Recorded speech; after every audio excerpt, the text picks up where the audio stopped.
ಇವಾಗ ಬರ್ಬೇಕಾದ್ರೆ ಟಿವಿಯಲ್ಲಿ ನೋಡಿದ್ದೆ, ನನಗೂ ಗೊತ್ತಿಲ್ಲ. ನಿನ್ನೆ ಸಾಯಂಕಾಲ ಆಗಿರೋ ಇನ್ಸಿಡೆಂಟು. ನೀವು ಮಾಧ್ಯಮದಲ್ಲಿ ತೋರಿಸಿರೋದು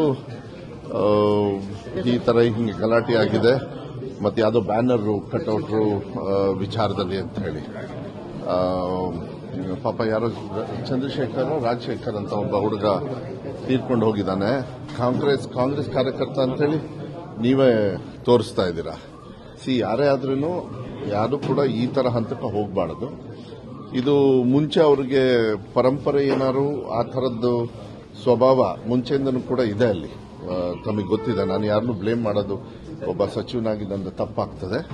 ಯಾರೇ ಕಾನೂನನ್ನ ಕೈಗೆ ತಗೊಂಡಿದ್ದಾರೆ ಅಂತ ಹೇಳಿದರೆ ಅವ್ರ ವಿರುದ್ಧ ಶಿಕ್ಷೆ ಆಗಬೇಕು.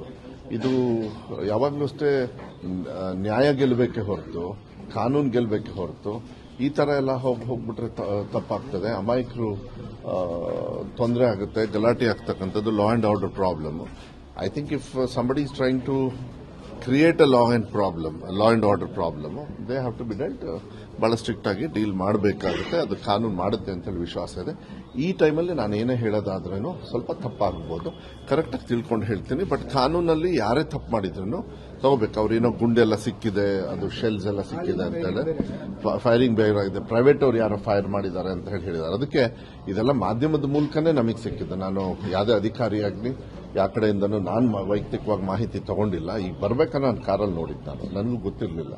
ಅದಕ್ಕೆ ಏನೇ ಆದ್ರೂ ಕಾನೂನು ಇದ್ರೊಳಗೆ ಸ್ಟ್ರಿಕ್ಟ್ ಆಗಿ ಆಕ್ಷನ್ ತಗೊಳ್ತಾರೆ ಅಂತೇಳಿ ವಿಶ್ವಾಸ ಇದೆ. ಸರಿ, ಅಕ್ರಮ ವಲಸಿಗರಿಗೆ ಬ್ಲಾಕ್ ನೀಡೋ ವಿಚಾರದಲ್ಲಿ ಸಾಕಷ್ಟು ಚರ್ಚೆ ಆಗ್ತಿರುವಂತ ನೋಡಿ ಇದನ್ನ ಮಾನ್ಯ ಉಪಮುಖ್ಯಮಂತ್ರಿಗಳು ಕೆಲವು ತೀರ್ಮಾನಗಳನ್ನ ಅವರು ಮಾಧ್ಯಮದಲ್ಲಿ ಹೇಳಿದ್ದಾರೆ.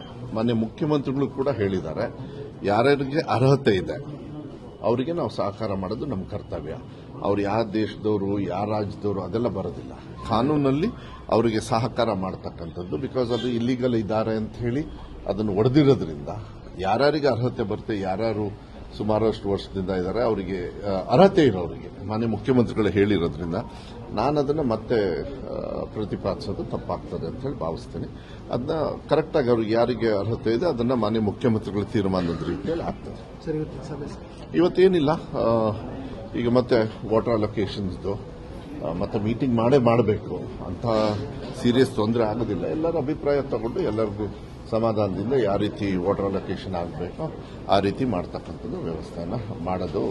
ಮೀಟಿಂಗ್ ಮುಗಿಸ್ಕೊಳ್ತೀವಿ, ಅದೇನು ಏನು ತೊಂದರೆ ಇಲ್ಲ. ರೈತರು ಎಲ್ಲರೂ ಬಂದಿರ್ತಾರೆ, ಅವರವರ ಅಭಿಪ್ರಾಯಗಳನ್ನ ಮತ್ತೆ ಅವರಿಗೆ ಯಾವ ರೀತಿ ನೀರಿನ ವ್ಯವಸ್ಥೆ ಬೇಕಾಗ್ತದೆ ಅದು ಹೇಳಿದಾಗ ಅದನ್ನ ತೀರ್ಮಾನವನ್ನು ತಗೊಂಡು. ಭದ್ರಗೆ ಸರಿಯಾಗಿ ಆಗಿಲ್ಲ ಅನ್ನುವಂಥದ್ದು ಆರೋಪ ಇದೆ ಸರ್. ಇನ್ನೂ ನೀರು ಲೀಕೇಜ್ ಆಗ್ತಿದೆ. ಏನು ಗೊತ್ತಿಲ್ಲ, ನಾನು ಅದನ್ನ ಚೆಕ್ ಮಾಡ್ತೀವಿ. ಲಾಸ್ಟ್ ಟೈಮ್ ನಾವು ಮೀಟಿಂಗ್ ಮಾಡಿದಾಗ ಮತ್ತೆ ನಾನು ಕೂಡ ಸುಮಾರು ಐಸಿಸಿ ಮೀಟಿಂಗ್ ಅಲ್ಲದೇನು ಪ್ರೈವೇಟ್ ಆಗಿ ತಗೊಂಡಾಗ ಅವ್ರೇನೋ ಈ ರಿಪೇರ್ ಟೈಮಲ್ಲಿ ಸ್ವಲ್ಪ ನಮಗೆ ಕಾಲಾವಕಾಶ ಬೇಕು ಅಂತ ಹೇಳಿ ಅದು ಮೋಸ್ಟ್ಲಿ ಈಗ ರಿವ್ಯೂ ಅಲ್ಲಿ ಈಗ ಬರ್ತದೆ. ಅದು ಬಂದ್ಮೇಲೆ ನಾನು ಏನಾದ್ರು ಉತ್ತರ ಇಲ್ಲ ಗೊತ್ತಿಲ್ಲ. ಈಗ ಅದನ್ನ ಕೇಳಬೇಕಾಗ್ತದೆ. ಒಂದ್ ಕಡೆಗೆ ಸೇಫ್ ಗಾರ್ಡ್ ಮಾಡಬೇಕು, ರಿಪೇರ್ಸ್ ಮಾಡಬೇಕು. ನೀವು ಕೇಳೋ ಪ್ರಶ್ನೆನೂ ನಾನು ಉತ್ತರನು ಅದೆಲ್ಲದೂ ನೋಡೋದ್ರಿಂದ ಈಗ ನಾನು ರಿವ್ಯೂ ಅಲ್ಲಿ ಕರೆಕ್ಟಾಗಿ ಗೊತ್ತಾಗುತ್ತೆ. ರಿವ್ಯೂ ಅಲ್ಲೇ ನಾನು ಅದಾದ್ಮೇಲೆ ಏನಾದ್ರು ಮಾಹಿತಿ ಇದೆ ನಾನು ಹೇಳ್ತೀನಿ. ಕ್ಯಾಬಿನೆಟ್ ಇದೆ 4 ಗಂಟೆಗೆ. ಅದಕ್ಕೆ ನಾನು ಸ್ವಲ್ಪ ಬೇಗ ಹಾಕಿದೆ. ಪಾಪ ಎಲ್ಲರಿಗೂ ನನ್ನಿಂದ ತೊಂದರೆ ಆಯಿತು, ನಿಮ್ಮನ್ನು ಸೇರಿಸಿ. ಅದು ಯಾಕಂದ್ರೆ 9 ಗಂಟೆ ಯೂಶಲಿ 10 ಗಂಟೆಗೆ ಇಡ್ತಾರೆ. ನಾನೇ ರಿಕ್ವೆಸ್ಟ್ ಮಾಡಿಕೊಂಡೆ ಅಧ್ಯಕ್ಷರಿಗೆ, ಇಲ್ಲ ಬೆಳಗ್ಗೆ ಸ್ವಲ್ಪ ಬೇಗ ಇಡಿ, ಯಾಕಂದ್ರೆ ನನಗೂ ಕ್ಯಾಬಿನೆಟ್ ಇದೆ, ಇಲ್ಲಿಂದ ಬೈ ರೋಡೇ ಹೋಗಬೇಕು, ಫ್ಲೈಟೂ ಬೇರೆ ಇಲ್ಲ, ನಾವು ಹೋಗೋದಕ್ಕೆ ಮತ್ತೆ ಲೇಟ್ ಆಗುತ್ತೆ. ಆಮೇಲೆ ನನ್ನ ಸಬ್ಜೆಕ್ಟ್ಸು ಕೂಡ ಇದಾವೆ. ಒಳ್ಳೆ ತೀರ್ಮಾನಗಳನ್ನು ಕೆಲವು ತಗೊಳ್ತಾ ಇದ್ದೀವಿ. ಇಲ್ಲ ವಿಶೇಷ ಅಂತ ಏನಿಲ್ಲ, ರೆಗ್ಯುಲರ್ ಆಗಿರುತ್ತೆ ಎಲ್ಲ ಕ್ಯಾಬಿನೆಟ್ ಅಲ್ಲಿ. ಕ್ಯಾಬಿನೆಟ್ ಪೂರ್ವಕವಾಗಿ ನೀವು ಕೇಳಂಗಿಲ್ಲ, ನಾನು ಹೇಳಂಗಿಲ್ಲ. ಅದಾದ್ಮೇಲೆ ಎಲ್ಲ ನಿಮಗೆ ಗೊತ್ತಾಗುತ್ತೆ. ಇವಾಗ ಬರ್ಬೇಕಾದ್ರೆ ಟಿವಿಯಲ್ಲಿ ನೋಡಿದ್ದೆ, ನನಗೂ ಗೊತ್ತಿಲ್ಲ. ನಿನ್ನೆ ಸಾಯಂಕಾಲ ಆಗಿರೋ ಇನ್ಸಿಡೆಂಟು. ನೀವು ಮಾಧ್ಯಮದಲ್ಲಿ ತೋರಿಸಿರೋದು ಈ ತರ ಹಿಂಗೆ ಗಲಾಟೆ ಆಗಿದೆ, ಮತ್ತೆ ಯಾವುದೋ ಬ್ಯಾನರ್ ಕಟ್ಔಟ್ರು ವಿಚಾರದಲ್ಲಿ ಅಂತ ಹೇಳಿ. ಪಾಪ ಯಾರೋ ಚಂದ್ರಶೇಖರ್ ರಾಜಶೇಖರ್ ಅಂತ ಒಬ್ಬ ಹುಡುಗ ತೀರ್ಕೊಂಡು ಹೋಗಿದ್ದಾನೆ. ಕಾಂಗ್ರೆಸ್ ಕಾರ್ಯಕರ್ತ ಅಂತೇಳಿ ನೀವೇ ತೋರಿಸ್ತಾ ಇದ್ದೀರಾ. ಯಾರೇ ಆದ್ರೂ ಯಾರು ಕೂಡ ಈ ತರ ಹಂತಕ್ಕೆ ಹೋಗಬಾರದು. ಇದು ಮುಂಚೆ ಅವ್ರಿಗೆ ಪರಂಪರೆ ಏನಾರು ಆ ಥರದ್ದು ಸ್ವಭಾವ ಮುಂಚೆಯಿಂದನೂ ಕೂಡ ಇದೆ ಅಲ್ಲಿ. ತಮಗೆ ಗೊತ್ತಿದೆ, ನಾನು ಯಾರನ್ನೂ ಬ್ಲೇಮ್ ಮಾಡೋದು ಒಬ್ಬ ಸಚಿವನಾಗಿ ನನ್ನ ತಪ್ಪಾಗ್ತದೆ. ಯಾರೇ ಕಾನೂನನ್ನ ಕೈಗೆ ತಗೊಂಡಿದ್ದಾರೆ ಅಂತ ಹೇಳಿದರೆ ಅವ್ರ ವಿರುದ್ಧ ಶಿಕ್ಷೆ ಆಗಬೇಕು. ಇದು ಯಾವಾಗಲೂ ಅಷ್ಟೇ ನ್ಯಾಯ ಗೆಲ್ಲಬೇಕೆ ಹೊರತು ಕಾನೂನು ಗೆಲ್ಲಬೇಕೆ ಹೊರತು ಈ ತರ ಎಲ್ಲ ಹೋಗ್ಬಿಟ್ರೆ ತಪ್ಪಾಗ್ತದೆ. ಅಮಾಯಕರು ತೊಂದರೆ ಆಗುತ್ತೆ, ಗಲಾಟೆ ಆಗ್ತಕ್ಕಂಥದ್ದು law and order problem. I think if somebody is trying to create a law and order problem, they have to be dealt ಬಹಳ ಸ್ಟ್ರಿಕ್ಟ್ ಆಗಿ ಡೀಲ್ ಮಾಡಬೇಕಾಗುತ್ತೆ. ಅದು ಕಾನೂನು ಮಾಡುತ್ತೆ ಅಂತ ಹೇಳಿ ವಿಶ್ವಾಸ ಇದೆ. ಈ ಟೈಮಲ್ಲಿ ನಾನು ಏನೇ ಹೇಳೋದಾದ್ರೂ ಸ್ವಲ್ಪ ತಪ್ಪಾಗಬಹುದು, ಕರೆಕ್ಟಾಗಿ ತಿಳ್ಕೊಂಡು ಹೇಳ್ತೀನಿ. ಬಟ್ ಕಾನೂನಲ್ಲಿ ಯಾರೇ ತಪ್ಪು ಮಾಡಿದ್ರು ತಗೋಬೇಕು. ಅವ್ರೇನೋ ಗುಂಡೆಲ್ಲ ಸಿಕ್ಕಿದೆ, ಅದು ಶೆಲ್ಸ್ ಎಲ್ಲ ಸಿಕ್ಕಿದೆ ಅಂತ ಹೇಳಿ ಫೈರಿಂಗ್ ಬೇಗ ಆಗಿದೆ, ಪ್ರೈವೇಟ್ ಅವ್ರು ಯಾರೋ ಫೈರ್ ಮಾಡಿದ್ದಾರೆ ಅಂತ ಹೇಳಿದ್ದಾರೆ. ಅದಕ್ಕೆ ಇದೆಲ್ಲ ಮಾಧ್ಯಮದ ಮೂಲಕನೇ ನಮಗೆ ಸಿಕ್ಕಿದೆ. ನಾನು ಯಾವುದೇ ಅಧಿಕಾರಿಯಾಗಲಿ ಯಾವ ಕಡೆಯಿಂದನೂ ನಾನು ವೈಯಕ್ತಿಕವಾಗಿ ಮಾಹಿತಿ ತಗೊಂಡಿಲ್ಲ. ಈಗ ಬರ್ಬೇಕಾದ್ರೆ ನಾನು ಕಾರಲ್ಲಿ ನೋಡಿದ್ದು, ನನಗೂ ಗೊತ್ತಿರಲಿಲ್ಲ.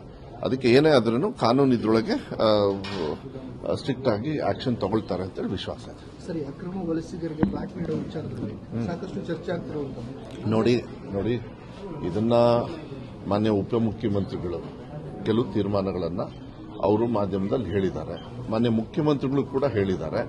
ಯಾರ್ಯಾರಿಗೆ ಅರ್ಹತೆ ಇದೆ ಅವರಿಗೆ ನಾವು ಸಹಕಾರ ಮಾಡೋದು ನಮ್ಮ ಕರ್ತವ್ಯ. ಅವ್ರು ಯಾವ ದೇಶದವರು ಯಾವ ರಾಜ್ಯದವರು ಅದೆಲ್ಲ ಬರೋದಿಲ್ಲ.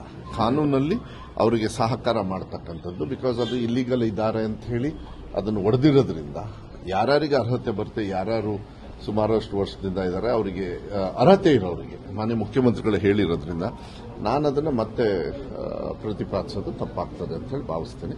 ಅದನ್ನ ಕರೆಕ್ಟಾಗಿ ಅವ್ರಿಗೆ ಯಾರಿಗೆ ಅರ್ಹತೆ ಇದೆ ಅದನ್ನ ಮಾನ್ಯ ಮುಖ್ಯಮಂತ್ರಿಗಳ ತೀರ್ಮಾನದ ರೀತಿಯಲ್ಲಿ ಆಗ್ತದೆ. ಇವತ್ತೇನಿಲ್ಲ, ಈಗ ಮತ್ತೆ ವಾಟರ್ ಅಲೋಕೇಶನ್ಸ್ದು ಮತ್ತೆ ಮೀಟಿಂಗ್ ಮಾಡಬೇಕು ಅಂತ ಸೀರಿಯಸ್ ತೊಂದರೆ ಆಗೋದಿಲ್ಲ. ಎಲ್ಲರ ಅಭಿಪ್ರಾಯ ತಗೊಂಡು ಎಲ್ಲರಿಗೂ ಸಮಾಧಾನದಿಂದ ಯಾವ ರೀತಿ ವಾಟರ್ ಅಲೋಕೇಶನ್ ಆಗಬೇಕೋ ಆ ರೀತಿ ಮಾಡ್ತಕ್ಕಂಥದ್ದು ವ್ಯವಸ್ಥೆನ ಮಾಡೋದು. ಮೀಟಿಂಗ್ ಮುಗಿಸ್ಕೊಳ್ತೀವಿ, ಅದೇನು ತೊಂದರೆ ಇಲ್ಲ. ರೈತರು ಎಲ್ಲರೂ ಬಂದಿರ್ತಾರೆ, ಅವರವರ ಅಭಿಪ್ರಾಯಗಳನ್ನ ಮತ್ತೆ ಅವರಿಗೆ ಯಾವ ರೀತಿ ನೀರಿನ ವ್ಯವಸ್ಥೆ ಬೇಕಾಗ್ತದೆ ಅದು ಹೇಳಿದಾಗ ಅದನ್ನ ತೀರ್ಮಾನವನ್ನು ತಗೊಂಡು. ಭದ್ರಗೆ ಸರಿಯಾಗಿ ಆಗಿಲ್ಲ ಅನ್ನುವಂಥದ್ದು ಆರೋಪ ಇದೆ ಸರ್. ಇನ್ನೂ ನೀರು ಲೀಕೇಜ್ ಆಗ್ತಿದೆ. ಏನು ಗೊತ್ತಿಲ್ಲ, ನಾನು ಅದನ್ನ ಚೆಕ್ ಮಾಡ್ತೀವಿ. ಲಾಸ್ಟ್ ಟೈಮ್ ನಾವು ಮೀಟಿಂಗ್ ಮಾಡಿದಾಗ ಮತ್ತೆ ನಾನು ಕೂಡ ಸುಮಾರು ICC ಮೀಟಿಂಗ್ ಅಲ್ಲದೇನು ಪ್ರೈವೇಟ್ ಆಗಿ ತಗೊಂಡಾಗ ಅವ್ರೇನೋ ಈ ರಿಪೇರ್ ಟೈಮಲ್ಲಿ ಸ್ವಲ್ಪ ನಮಗೆ ಕಾಲಾವಕಾಶ ಬೇಕು ಅಂತ ಹೇಳಿ ಅದು ಮೋಸ್ಟ್ಲಿ ಈಗ ರಿವ್ಯೂ ಅಲ್ಲಿ ಈಗ ಬರ್ತದೆ. ಅದು ಬಂದ್ಮೇಲೆ ನಾನು ಏನಾದ್ರು ಉತ್ತರ ಇಲ್ಲ ಗೊತ್ತಿಲ್ಲ. ಈಗ ಅದನ್ನ ಕೇಳಬೇಕಂತ. ಒಂದ್ ಕಡೆಗೆ ಸೇಫ್ ಗಾರ್ಡ್ ಮಾಡಬೇಕು, ರಿಪೇರ್ಸ್ ಮಾಡಬೇಕು. ನೀವು ಕೇಳೋ ಪ್ರಶ್ನೆನೂ ನಾನು ಉತ್ತರನು ಅದೆಲ್ಲದೂ ನೋಡೋದ್ರಿಂದ ಈಗ ನಾನು ರಿವ್ಯೂ ಅಲ್ಲಿ ಕರೆಕ್ಟಾಗಿ ಗೊತ್ತಾಗುತ್ತೆ. ರಿವ್ಯೂ ಅಲ್ಲೇ ನಾನು ಅದಾದ್ಮೇಲೆ ಏನಾದ್ರು ಮಾಹಿತಿ ಇದೆ ನಾನು ಹೇಳ್ತೀನಿ. ಕ್ಯಾಬಿನೆಟ್ ಇದೆ 4 ಗಂಟೆಗೆ. ಅದಕ್ಕೆ ನಾನು ಸ್ವಲ್ಪ ಬೇಗ ಹಾಕಿದೆ. ಪಾಪ ಎಲ್ಲರಿಗೂ ನನ್ನಿಂದ ತೊಂದರೆ ಆಯಿತು, ನಿಮ್ಮನ್ನು ಸೇರಿಸಿ. ಅದು ಯಾಕಂದ್ರೆ 9 ಗಂಟೆ ಯೂಶಲಿ 10 ಗಂಟೆಗೆ ಇಡ್ತಾರೆ.